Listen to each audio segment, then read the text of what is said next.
Hello दोस्तों, संकटा माता कौन है और कैसे पूजा की जाती है, कैसे व्रत रखा जाता है, सब कुछ जानें। यहाँ आपको बता दें कि संकटा माता कश्मीरियों की कुल देवी के रूप में विख्यात हैं। इन्हें राज्ञा देवी, खीर भवानी के नाम से भी बुलाया जाता है। मंदिर के पुजारी अयोध्या दास बताते हैं कि दिन में 3 रूप बदलने वाली संकटा माता आरती और भोग के समय कन्या रूप में रहती हैं। संकटा माता व्रत की विधि। प्रातःकाल नित्य कर्म से निवृत्त होकर स्नान करें। स्वच्छ वस्त्र धारण करें। पूजा घर या पूजा स्थल को स्वच्छ कर लें। एक पटरे अथवा चौकी पर लाल वस्त्र बिछाएं। उस पर संकटा माता की मूर्ति अथवा चित्र स्थापित करें। एक कलश में जल भर कर रखें। संकटा माता की पूजा करें, धूप दीप दिखाएं। संकटा माता का व्रत कब है? इस दिन प्रसाद में तिलकुटा बनाने का विधान बताया गया है, इसलिए इसे तिलकुटा चौथ भी कहा जाता है। हिंदू पंचांग के अनुसार माघ माह की सकट चौथ का व्रत 10 जनवरी 2023 को रखा जाएगा। सकट चौथ के शुभ मुहूर्त की शुरुआत 10 जनवरी को दोपहर में 12:09 पर होगी और इसका समापन 11 जनवरी 2023 को दोपहर में 2:31 पर होगा। दशा माता की पूजा क्यों होती है? दशा माता की कृपा से परिवार की बिगड़ी हुई दशा ठीक हो जाती है। बिहार में इस दिन पीपल के पेड़ की पूजा की जाती है। विद्वानों के मतों के अनुसार चैत्र माह की कृष्ण पक्ष की दशमी को दशा माता का पूजन होता है। होली के त्योहार के 8वें दिन जहां शीतला अष्टमी मनाई जाती है, तो वहीं 10वें दिन दशा माता का पूजन किया जाता है। दशा माता का व्रत कौन कौन कर सकता है? सुहागिन महिलाएं यह व्रत अपने घर की दशा सुधारने के लिए करती हैं। धार्मिक शास्त्रों के अनुसार इस दिन महिलाएं व्रत पूजन करके गले में एक खास डोरा, पूजा का धागा पहनती है, ताकि घर परिवार में सुख समृद्धि, शांति, सौभाग्य और अपार धन संपत्ति बनी रहे। इस व्रत में साफ सफाई का विशेष ध्यान रखते हैं। दशा माता की पूजा कितने बजे करनी चाहिए? सूत लपेटने के साथ ही छाल को धन के रूप में सहेजा जाएगा। ज्योतिषविद डॉक्टर अलकनंदा शर्मा के अनुसार पूजा अर्चना का सर्वश्रेष्ठ मुहूर्त सुबह 9:45 से 11:13 बजे तक है। पहली बार दशा माता का व्रत कैसे करें? चैत्र महीने की दशमी पर महिलाएं दशा माता का व्रत करती हैं। यह व्रत खासतौर पर घर की दशा ठीक होने के लिए किया जाता है। इस दिन महिलाएं कच्चे सूत का डोरा लाकर डोरे की कहानी कहती है तथा पीपल की पूजन कर 10 बार पीपल की परिक्रमा कर उस पर सूत लपेटती हैं तथा डोरे में 10 गठान लगाकर गले में बांध कर रखती हैं। नमस्कार दोस्तों, बातें ज्ञान की YouTube चैनल में आपका स्वागत है। इस चैनल के द्वारा भक्ति, ईश्वर कथा, पौराणिक कथाएं, प्रेरक कहानियां और ज्ञानवर्धक कहानियों का विशेष संकलन आपको मिलेगा और आप ऐसे ही ज्ञानवर्धक वीडियो देख पाएंगे। कृपया चैनल को सब्सक्राइब करें, वीडियो को शेयर करें और अपना बहुमूल्य साथ बनाए रखें। धन्यवाद दोस्तों। एक बुढ़िया थी। उस बुढ़िया का एक बेटा था जिसका नाम था रामनाथ। रामनाथ धन कमाने के लिए परदेश चला गया। बुढ़िया अपने पुत्र के विदेश जाने के बाद बहुत चिंतित और दुखी रहने लगी, क्योंकि की बहू उसे प्रायः नित्य खरी खोटी सुनाया करती थी। इसीलिए बुढ़िया प्रतिदिन चिंतित और उदास रहती और घर के बाहर स्थित कुएं पर बैठकर रोया करती थी। बुढ़िया का ये क्रम रोज चलता रहा।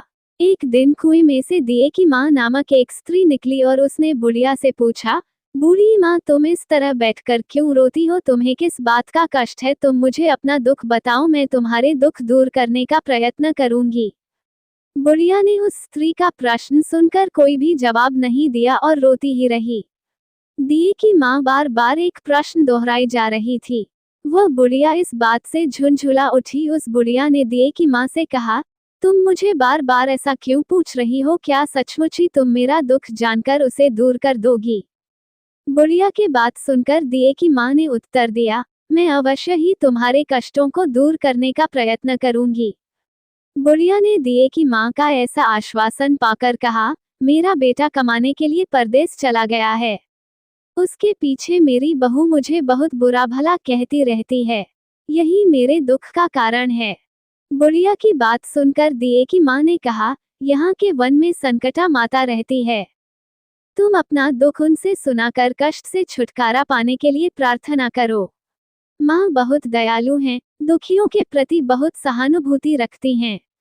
निसंतानों को संतान, निर्धनों को धनवान, निर्बल को बलवान और अभागों को भाग्यवान बनाती हैं। उनकी कृपा से सौभाग्यवती स्त्रियों का सौभाग्य अचल हो जाता है, कुंवारी कन्याओं को अपने इच्छित वर की प्राप्ति होती है, रोगी अपने रोग से मुक्त होते हैं। इसके अलावा जो भी मनोकामना हो वह सभी को पूरा करती हैं, इसमें कोई भी संदेह नहीं है।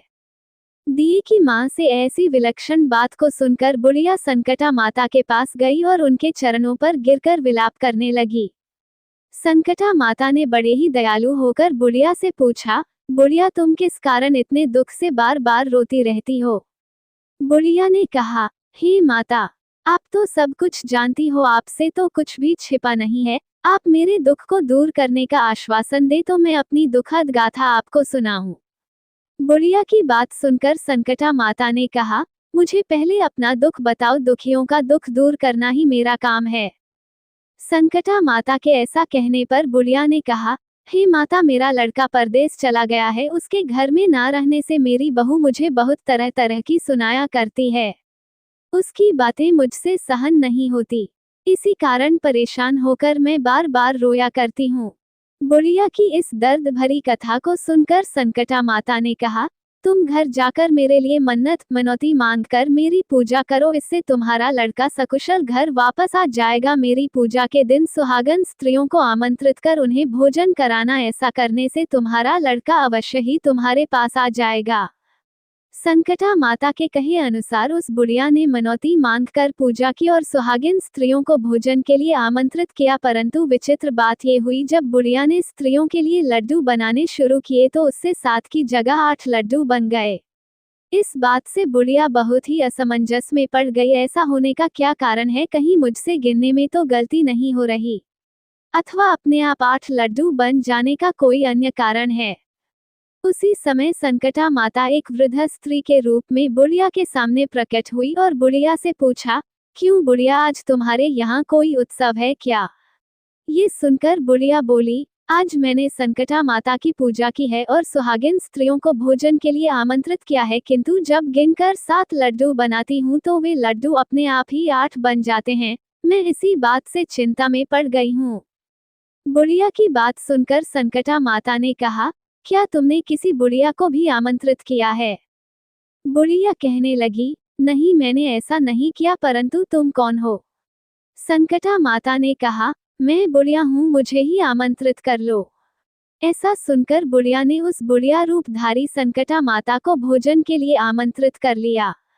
इसके बाद बुढ़िया के घर पर सभी आमंत्रित सुहागनें आ पहुंची और बुढ़िया ने सबको लड्डू तथा अन्य मिठाई आदि का भोजन कराया। इससे संकटा माता उस बुढ़िया पर बहुत प्रसन्न हुई और माता की कृपा से उस बुढ़िया के बेटे के मन में अपनी माता और पत्नी से मिलने की इच्छा उत्पन्न हुई और वह अपने घर के लिए चल दिया। कुछ दिन बीतने के बाद वह बुढ़िया संकटा माता की पूजा कर सुहागिनों को भोजन करा रही थी कि किसी ने उसके लड़के के आने की सूचना दी, लेकिन बुढ़िया अपने काम में लगी रही। उसने कहा, लड़के को बैठने दो, मैं सुहागिनों को जिमा कर अभी आती हूँ।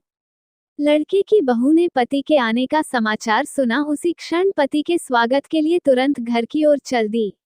लड़के ने अपनी पत्नी को देखकर मन में सोचा कि मेरी स्त्री मेरे प्रति कितना प्रेम रखती है, जो खबर पाते ही मुझसे मिलने आ गई, परंतु मेरी माँ को मुझ पर जरा भी प्रेम नहीं है। मेरे आने की खबर पाकर भी मेरी माँ मुझसे मिलने नहीं आई। जब पूजा का काम समाप्त हो गया, सभी सुहागिनें भोजन करके अपने अपने घर को लौट गई।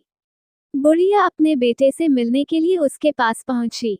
माँ के आने पर लड़के ने पूछा, माँ अब तक कहाँ थी? माँ ने कहा, बेटा, मैंने तुम्हारी कुशलता के लिए संकटा माता से मनौती मांग रखी थी, उसी को पूरा करने के लिए सुहागनें जिमा रही थी। संकटा माता की कृपा से उसका मन अपनी पत्नी से हट गया। उसने माँ से कहा, माँ, या तो मैं यहाँ रहूंगा या ये रहेगी। बुढ़िया ने कहा, बेटा, तुम्हें मैंने बड़ी कठिन तपस्या से पाया है, इसीलिए तुम्हें छोड़ नहीं सकती, इसीलिए चाहे बहू का त्याग भी करना पड़े मैं कर सकती हूँ। अतः लड़के ने अपनी स्त्री को घर से निकाल दिया। घर से निकलकर बाहर आई तो बहुत दुखी मन से एक पीपल के पेड़ के नीचे बैठकर रोने लगी। एक राजा उधर से जा रहा था, उसे रोता देखकर राजा रुका और पूछा, तुम क्यों रो रही हो? तब उसने अपनी सारी व्यथा राजा को कह सुनाई। राजा ने कहा, आज से तुम मेरी धर्म बहन हो, इसलिए रो मत, मैं तुम्हारे सभी कष्टों को दूर करने का प्रयास करूंगा। ये कहकर राजा उस स्त्री को अपने महल में लेकर आ गया।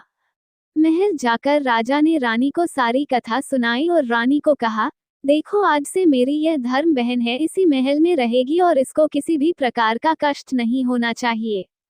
राजा के यहाँ पहुंचकर कुछ दिन बाद धर्म से प्रेरित होकर रामनाथ की स्त्री ने भी संकटा माता का व्रत आरंभ कर दिया और संकटा माता के निमित्त सुहागिनों को भोजन कराने के लिए आमंत्रित किया। उसने रानी को भी आमंत्रित किया। जब सभी सुहागिनें लड्डू खाने लगी तो रानी ने कहा, मुझे तो रबड़ी, मलाई और स्वादिष्ट मिष्ठान ही हजम होते हैं, ये पत्थर समान लड्डू कैसे हजम होंगे? ऐसी अवहेलनापूर्ण बातें कहकर रानी ने लड्डू खाने से मना कर दिया। कुछ समय बाद संकटा माता की कृपा से रामनाथ अपनी पत्नी को खोजते हुए राजा के महल में आया। वहां आकर अपनी पत्नी को संकटा माता की पूजा करते हुए देखा तो संकटा माता को हाथ जोड़कर प्रणाम किया और अपनी पत्नी से कहा, प्रिय मेरे अपराध को क्षमा करो। पत्नी ने कहा है, नाथ यह सब प्रारब्ध से ही होता है, इसमें आपका कोई दोष नहीं है। आप मेरे ईश्वर रूप हो, मेरे ही अपराध को क्षमा करें।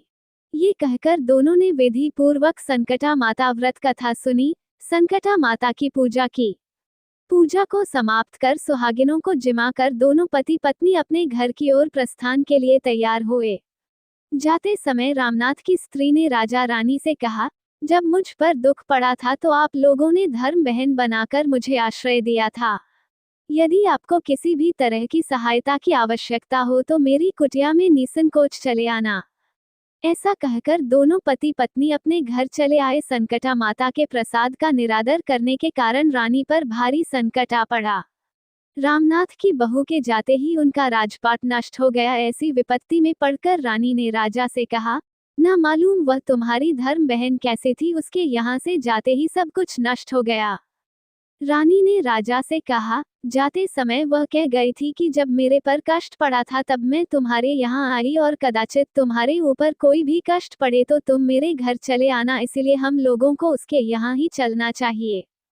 ऐसा विचार कर राजा रानी दोनों ही अपनी धर्म बहन के घर गए। वहां जाकर रानी ने कहा, बहन तुम्हारे जाते ही ऐसा क्या हो गया कि हमारी सारी संपत्ति नष्ट हो गई, हम लोग बहुत परेशानी में पड़े हुए हैं।